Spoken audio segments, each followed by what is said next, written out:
ரொம்ப சூப்பரான டேஸ்டில் உருளைக்கிழங்கு மசாலா வறுவல் கொஞ்சம் வித்தியாசமாக எப்படி செய்யலாம் அப்படின்னு தான் நம்ம இன்னைக்கு பார்க்க போகிறோம். அதுக்கு முன்னாடி இப்போ தான் என்னோட வீடியோவை நீங்கள் ஃபஸ்ட் டைம் பார்க்குறீங்களா, ப்ளீஸ் லைக் அண்ட் சப்ஸ்கிரைப் பண்ணிடுங்க. அப்போ தான் வீடியோ போடுற எனக்கும் கொஞ்சம் என்கரேஜிங்காக இருக்கும். இப்போ வாங்க ரொம்பலாம் டைம் வேஸ்ட் பண்ணாமல் சூப்பரான டேஸ்டில் உருளைக்கிழங்கு மசாலா வறுவல் எப்படி செய்யலாம் அப்படிங்கிறத நம்ம வீடியோக்குள்ளே போய் பார்க்கலாம். வெல்கம் டு சாச்சி சமையல். ஃபர்ஸ்ட் இந்த மசாலா வறுவல் பண்ணுறதுக்கு நான் இன்னைக்கு ஒரு 5லேருந்து 6 கிட்ட உருளைக்கிழங்கு எடுத்து ஏற்கனவே வேக வச்சு வச்சிருக்கேன். இப்போ அதில் உள்ள தொலி எல்லாம் நல்லா உரிச்சிட்டு கத்தி வச்சு நல்லா பொடிசா கட் பண்ணி எடுத்துக்கலாம். அடுத்து இந்த உருளைக்கிழங்கு கூட ஒரு 1/2 ஸ்பூன் அளவுக்கு மஞ்சத்தூள் சேர்த்துக்கலாம். அடுத்து 1 ஸ்பூன் அளவுக்கு மிளகாய் தூள், 1 ஸ்பூன் அளவுக்கு ஃப்ரெஷ்ஷா அரைச்ச இஞ்சி பூண்டு விழுது, அடுத்து இதுக்கு தேவையான அளவு உப்பு, இது எல்லாத்தையும் போட்டு கிழங்கோட சேர்த்து நல்லா மிக்ஸ் பண்ணி விட்டுக்கலாம். மிக்ஸ் பண்ணி விடும்போது கொஞ்சமா தண்ணியும் தெளிச்சு நல்லா மிக்ஸ் பண்ணி விட்டுக்கோங்க. உப்பு காரம் இதெல்லாம் அந்த கிழங்குல நல்லா செட் ஆகட்டும்.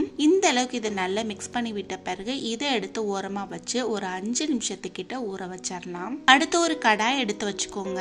அதுல ஒரு 2 ஸ்பூன் அளவுக்கு எண்ணெய் சேர்த்துக்கலாம். எண்ணெய் நல்லா காஞ்சதும் இதுல 1 ஸ்பூன் அளவுக்கு சோம்பு சேர்த்துக்கோங்க. எந்த உருளைக்கிழங்கு வறுவல் பண்ணாலும் சோம்பு சேர்த்து பண்ணுங்க, ரொம்ப வாசனையாவும் இருக்கும், டேஸ்டாவும் இருக்கும். அடுத்து 1 ஸ்பூன் அளவுக்கு கடுகு, 1 ஸ்பூன் உளுந்து, 2 கிட்ட மிளகாய் வத்தல், இது எல்லாத்தையும் போட்டு நல்லா பொரிச்சு விட்டுக்கலாம்.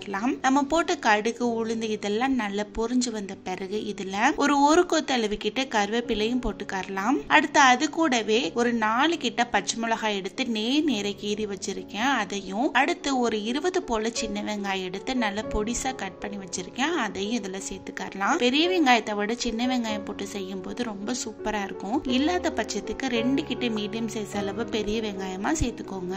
இப்போ இந்த வெங்காயத்தோட பச்சை வாசனை எல்லாம் போயிட்டு ஓரளவுக்கு நல்லா வதங்கி வரட்டும். ஒரு 5 நிமிஷத்துக்கிட்ட மூடி வச்சுக்கோங்க. இப்போ ஒரு 5 நிமிஷம் ஆயிடுச்சு, ஓபன் பண்ணி பார்க்கலாம். வெங்காயம் நல்ல ஒரு கண்ணாடி பதத்துக்கு வந்து வதங்கி வந்துருச்சு. இந்த டைம்ல இதுல நம்ம ஊற வச்சு வச்சிருக்கிற உருளைக்கிழங்கு எடுத்து இதுல சேர்த்துக்கலாம். இப்ப இந்த உருளைக்கிழங்கு அந்த வெங்காயத்து கூட நல்லா மிக்ஸ் ஆகிற மாதிரி ஒரு 2 நிமிஷத்துக்கிட்ட நல்லா கிளறி விட்டுக்கோங்க.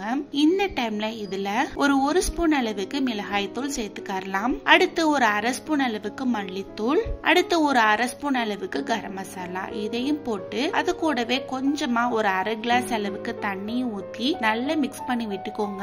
இப்ப பாருங்க அந்த மசாலா அந்த உருளைக்கிழங்குல ஓரளவுக்கு நல்லா சூப்பரா செட் ஆயிடுச்சு. இந்த டைம்ல இதை நல்லா மிக்ஸ் பண்ணி விட்டுட்டு ஒரு 10 நிமிஷத்துக்கிட்ட சிம்ல வச்சு மூடி வச்சிருங்க. இதுல மசாலா நல்லா செட் ஆயிட்டு நல்லா வறுத்து வரட்டும். 10 நிமிஷம் ஆயிடுச்சு, ஓபன் பண்ணி பார்க்கலாம். பாருங்க சூப்பரான டேஸ்ட்ல அவ்வளவு அருமையா வாசனை வருது. இதுல இருந்து உருளைக்கிழங்கு மசாலா வறுவல் நமக்கு ரெடி ஆயிடுச்சு. கடைசியா கொஞ்சமா கொத்தமல்லி இலை தூவி அதையும் சேர்த்து நல்லா மிக்ஸ் பண்ணி விட்டுட்டு நம்ம சர்வ் பண்ணிடலாம். சாம்பார், ரசம், தயிர் சாதம் இதுக்கெல்லாம் பக்காவான டேஸ்ட்ல இருக்கும். கண்டிப்பா இந்த மாதிரி ஒரு தடவை செஞ்சு ட்ரை பண்ணி பாருங்க. ட்ரை பண்ணி பார்த்துட்டு எப்படி இருந்தது அப்படிங்கறத கமெண்ட் பாக்ஸ்ல கமெண்ட் பண்ணுங்க. ரொம்ப ரொம்ப டேஸ்டான சூப்பரான இந்த உருளைக்கிழங்கு மசாலா வறுவல் உங்களுக்கு பிடிச்சிருந்ததுன்னா லைக் பண்ணுங்க, ஷேர் பண்ணுங்க, சப்ஸ்கிரைப் பண்ணுங்க. அப்படியே பக்கத்துல இருக்கிற பெல் ஐகானையும் கிளிக் பண்ணுங்க. தேங்க்ஸ் ஃபார் வாட்சிங்.